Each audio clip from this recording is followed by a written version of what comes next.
कार्तिक महीने में 2 वस्त्र की महत्वता होती है। ध्यान लगाना जरा, जितनी भी माताएं बैठी हैं, चाहे वो सासू माँ हो चाहे बहुएं हो, बेटियां भी कभी न कभी बहू बनेंगी और आप भी कभी न कभी सास बनेंगे। स्मरण, कार्तिक महीने में 2 वस्त्र का विधान है, एक पीले कलर का वस्त्र और एक लाल कलर का वस्त्र। एक पीला वस्त्र है, एक लाल वस्त्र। आज देवउठनी एकादशी है, ऐसी कोई माता नहीं होगी जो अपने घर में तुलसी जी का पूजन नहीं करे।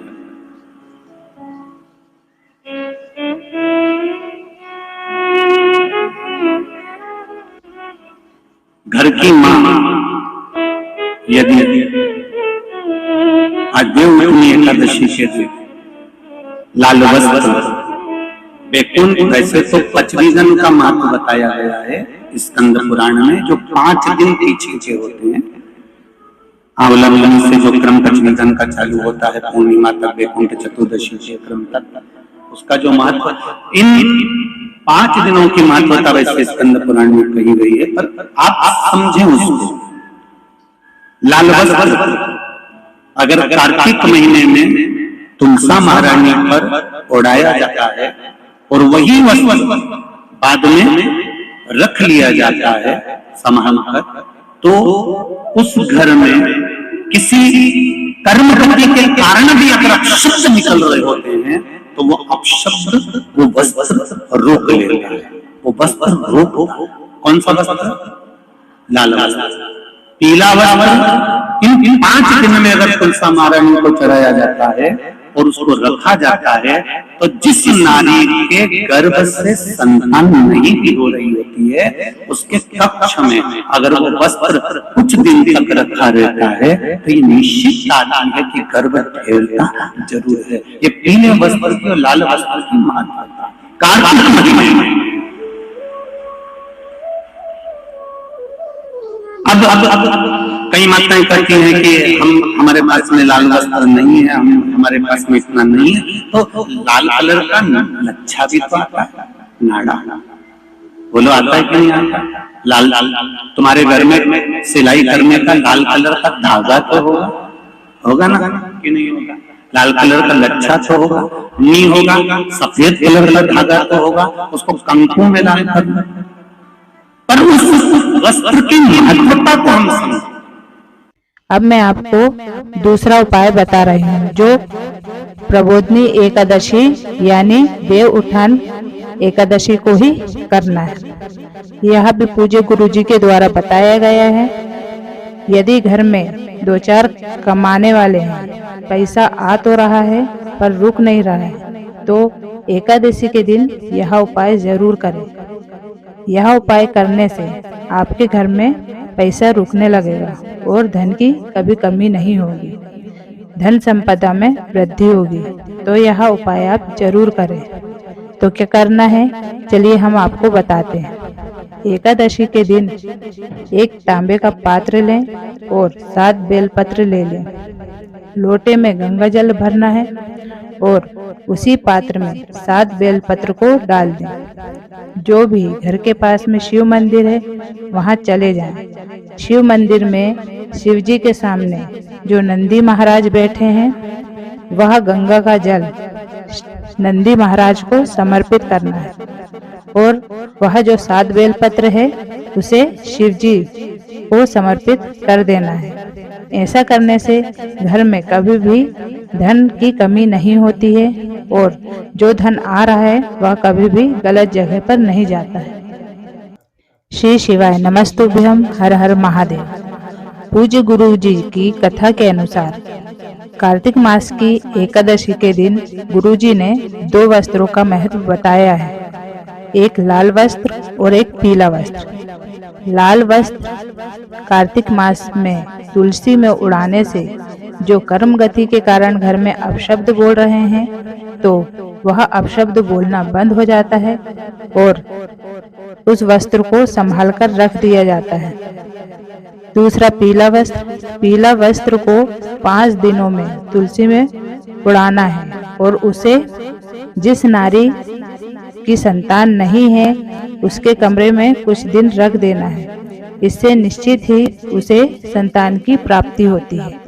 ना सुंदर लिखा है, कार्तिक के महीने में 10वीं तिथि को जो तुलसी की डंडी को घी में भिगोकर अपनी कामना कर कर भगवान के सामने दिए में रखकर जला देता है, दिए की तरह उससे आरती उतार देता है, कहते हैं उसका जन्म दूसरी बार पृथ्वी पर नहीं होता, वो भगवान के गोलोक धाम में जिंदगी भर के लिए विराजमान हो जाता है। जिंदगी भर के दीप की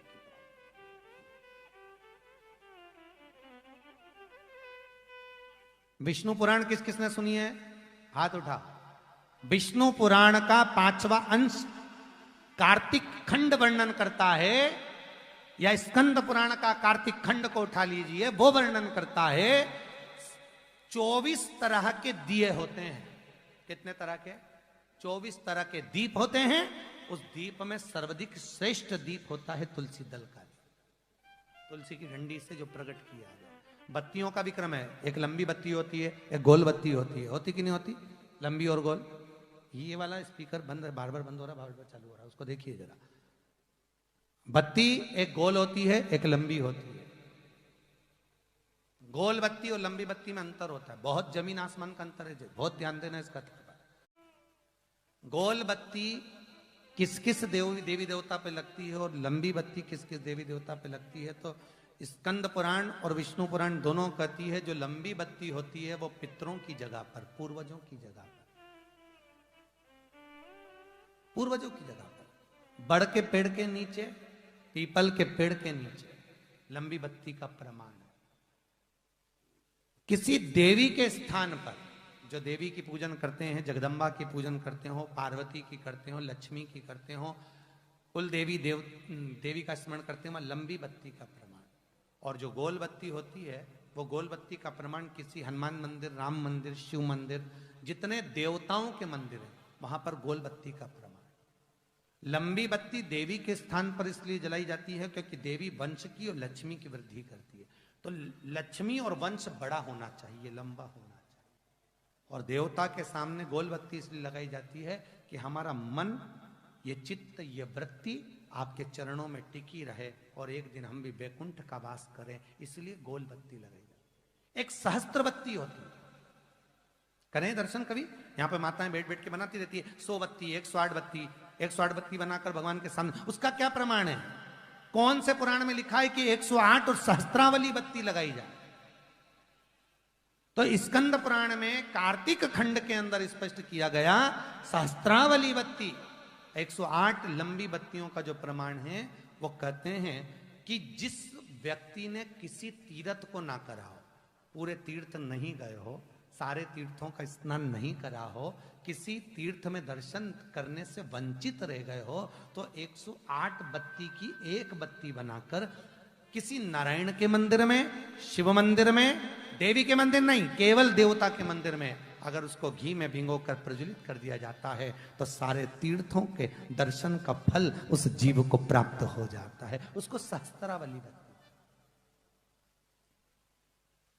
108 सहस्त्रता। श्री शिवाय नमस्तुभ्यम दर्शकों। दूल्हा दरवाजे पर जब आता है, मटकी में जो दिया लगाया जाता है, सालीहों लेके खड़ी होती है कन्याओं, वो मटकी में एक बत्ती का दिया लगता है कि 4 बत्ती का लगता है? जम के बोले, 4 बत्ती का लगता है ना? 4 बत्ती का दिया, क्योंकि हमारे यहाँ शुभ कार्य हो रहा है, 4 बत्ती का दीप लगाया। तुम्हारे यहाँ प्रतिदिन घर में आरती करते होगे, तो जो घी के डब्बे में भींगी भींगाई बत्ती रखी रहेंगी, उसको निकाल के धर देते। बोलो सही है गलत है? निकाल के धरी, माचिस से लगाई, तन मन धन सब कुछ तेरा, और आरती कर कुरा के, घंटी बजा के, भोग लगा के, शक्कर रख के, भगवान को प्रणाम करके चली जाती।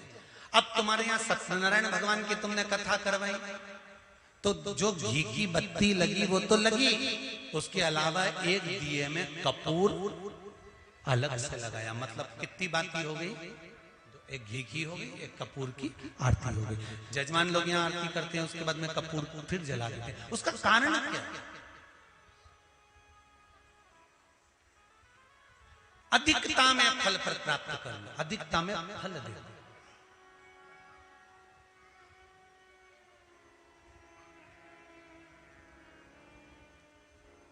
साल, 2 साल, 4 साल, 6 साल में आप भी प्रयास करा करो, पतली पतली बत्ती बनाकर 108 गिनकर घी में जब उसको पूरी बांध लो, घी में भिगो कर रख लो। कोई घर में विशेष कार्य हुआ या कहीं तीर्थ गए, कहीं गंगा जी के घाट पर गए, सरयू, मंदाकिनी, नर्मदा, गोदावरी, छिपरा आदि के घाट पर गए, तो उस बत्ती को प्रकट कर कर जलाकर रख दिया। क्या होता है उससे? माता सती ने कौन सा पुण्य करा था? जो शंकर भगवान के कंधे पर शव पड़ा हुआ था और शंकर नाच रहे थे, वो सती का पुण्य था कि वो कभी एक सामग्री से शिव को प्रसन्न नहीं करती थी, बहुता में देकर शंकर को रिझाती थी। इसलिए शिव ने उसको अखंडता प्रदान की। शंकर भगवान ने अखंडता दी है उसको, अखंडता।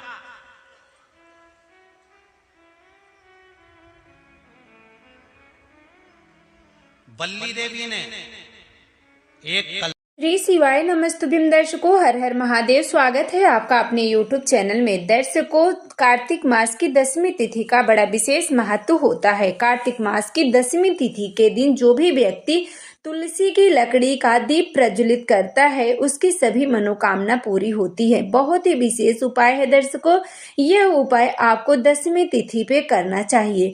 दर्शकों, यदि आपको सूखी लकड़ी, तुलसी की सूखी लकड़ी मिल जाए तो आप उसे 7 टुकड़ों में अलग कर लीजिएगा। छोटा छोटा टुकड़ा आप 7 टुकड़े में अलग करें। उसमें आप मौली या दर्शकों उसमें आप रुई लपेटकर एक सुंदर सी बाती आप बना के तैयार करिएगा। उस बाती को आप घी में डुबोकर भगवान विष्णु के समक्ष प्रज्वलित कर दीजिएगा प्रदोष काल में। यह दीपक आपको प्रदोष काल में जलाना है। भगवान विष्णु का उसी दीप से आप आरती करिएगा। उसके बाद आप उस दीपक को भगवान विष्णु के चरणों में प्रज्वलित कर दीजिएगा। बत्ती का मुख आप पूर्व दिशा में या उत्तर की दिशा में या पश्चिम की दिशा में करिएगा। ज्यादा से ज्यादा कोशिश आप पूर्व दिशा में करके रखिएगा बत्ती का।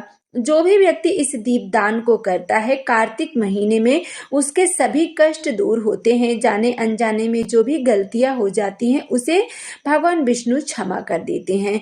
तो आप इस दीप को जरूर प्रज्वलित करिएगा। जो भी भाई बहन चैनल पे पहली बार आए हैं, चैनल को जरूर सब्सक्राइब करें। वीडियो अच्छी लगे तो लाइक करें। ज्यादा से ज्यादा आप इस वीडियो को शेयर करें। कमेंट में श्री शिवाय नमस्तुभ्यम हर हर महादेव जरूर लिखें।